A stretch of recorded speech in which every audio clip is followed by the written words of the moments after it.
ओम शांति भाग्य विधाता भाग 2। इस पुस्तक में आज हम पढ़ेंगे बाबा का हाथ सदा सिर पर है। इस विषय पर ब्रह्मा कुमारी रानी बहन जी अपने अनुभव सुनाती है। चलिए आज हम इसे पढ़ते हैं। जब मैं पहली बार 6 वर्ष की आयु में कमलानगर अर्थात दिल्ली सेवा केंद्र पर गई तो सफ़ेद वस्त्रधारी बहनों को देख बहुत आकर्षण हुआ। उन्होंने ग्रामोफोन पर एक गीत सुनाया, इस पाप की दुनिया से कहीं दूर ले चल। फिर मुझे आत्मा का पाठ पढ़ाया। मेरी यह पहली मुलाकात बहुत सुखद रही।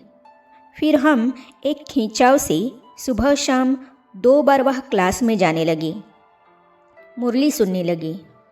जैसे बच्चे माँ के साथ आते हैं, घूम फिर कर वापस चले जाते हैं, हम ऐसा नहीं करते थे। बाबा विष्णु रूप दिखाई दिए। 5-6 मास बाद ही माउंट आबू आना हुआ। हिस्ट्री हॉल में बाबा मम्मा सामने संदली पर बैठे थे। यज्ञ वत्स भी थी।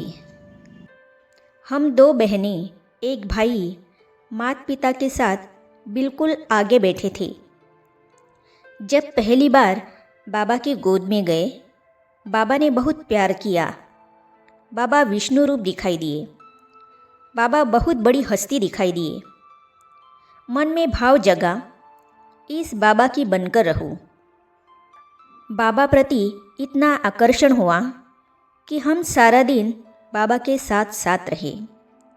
जहाँ बाबा वहाँ हम। आंखें बाबा के सिवाय किसी और को देखती नहीं थी।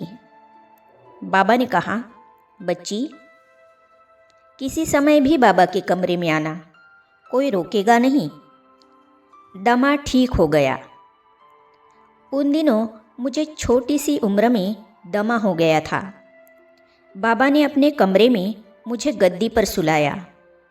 मम्मा को कहा, मम्मा, जितनी बार भी आओ जाओ इस बच्ची को बहुत प्यार करना। अब जितनी बार भी बाबा मम्मा वहाँ से निकलती, मुझे बहुत प्यार करती। मैं शाम तक ठीक हो गई। बाबा के सब तरह के रूप देखे। जितनी बार भी बाबा के पास गई, बाबा ने नई सफ़ेद फ्रॉक सिला कर दी। उसके बाद रंगीन कपड़ा पहना ही नहीं। स्कूल में भी गए तो सफ़ेद फ्रॉक पहनकर ही गए। स्कूल टीचर ने एक कार्यक्रम में डांस करने के लिए कहा। मैंने सोचा पहले मम्मा से पूछूंगी, फिर करूंगी। मम्मा ने छुट्टी दी तो किया। इतनी छोटी उम्र में भी खान पान में मर्यादित रहे। बाबा ने वतन में भेजा। हमें किसी भी समय बाबा के कमरे में जाने की अनुमति मिली हुई थी। दिन का समय था। बाबा गद्दी पर बैठे थे। इशारा मिला, अंदर आओ। कमरे का वातावरण शक्तिशाली साइलेंस का था। बाबा की संदेशी रोचा बहन, मम्मा की लौकिक माँ कुर्सी पर बैठी थी। रोचा बहन को बाबा ने कोई संदेश दिया था। वह ध्यान में चली गई। बाबा ने मुझे गद्दी पर सामने बिठाया। पूछा, बच्ची, कभी ध्यान में गई हो? मैंने कहा, नहीं बाबा। बाबा ने पूछा, जाओगी? बाबा तुम्हें भेजे? मैंने कहा, हाँ बाबा। फिर बाबा ने कहा, अच्छा बच्ची, आज बाबा तुमको ध्यान में भेजता है। बाबा की दृष्टि जैसे जैसे मिलती गई, मैं लाइट एकदम लाइट होती गई। फिर बाबा ने मेरे सिर पर हाथ रखा। कुछ समय के बाद मैं वतन में पहुंच गई। वतन का दृश्य देखने लगी। वतन में बाबा को देखने लगी। कितनी देर मैं वहाँ रही मुझे पता नहीं रहा।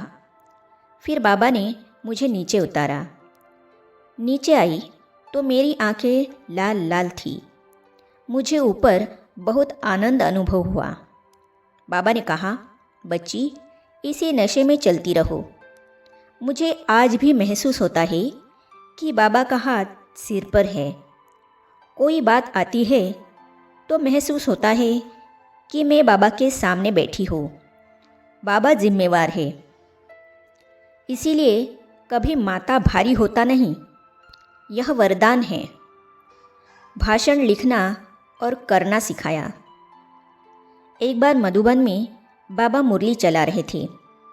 मैं बाबा के सामने बैठी थी। मुरली पूरी होने पर बाबा ने मुझसे कहा, आज जो मुरली चलाई उसे भाषण की तरह लिखकर 10 बजे बाबा के कमरे में बाबा को दिखाना। मुरली रक्षाबंधन पर थी।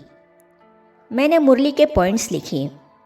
रक्षाबंधन पर 2-3 पेज का भाषण लिखकर 10 बजे से पहले बाबा के कमरे में पहुंच गई।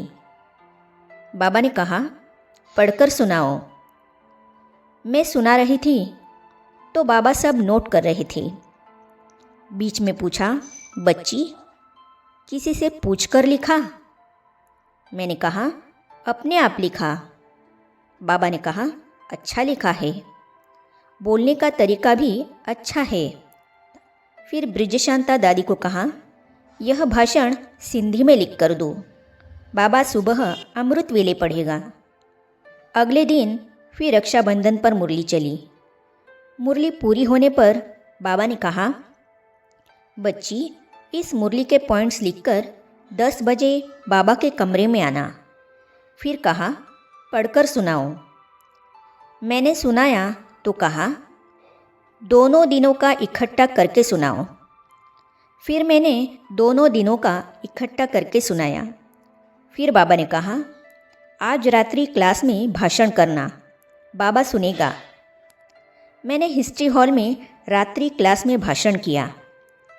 बाबा ने पैसेज में घूमते घूमते सारा भाषण सुना। भाषण पूरा होने पर बाबा हॉल में आए। मुझे बहुत वरदान दिए। आगे हम पढ़ेंगे, मेरी प्रारंभ से वैराग्य वृत्ति थी। 2 दिन बाद बाबा झोपड़ी के पास बगीचे में चक्कर लगा रहे थे। मैं भी वहाँ चली गई। बाबा ने देखा, दृष्टि दी, गले लगाया और पूछा, बच्ची बॉम्बे देखी है? बॉम्बे जाओगी? तो इन अनुभवों को हम पढ़ेंगे अगली कड़ी में। तो ये जानने और पढ़ने के लिए इस चैनल को सब्सक्राइब करने के साथ ही साइड में जो बेल आइकॉन है उसे भी क्लिक कीजिए, ताकि आने वाली सभी वीडियो और अब तक की सारी वीडियो आप तक पहुंचती रहेगी। ओम शांति।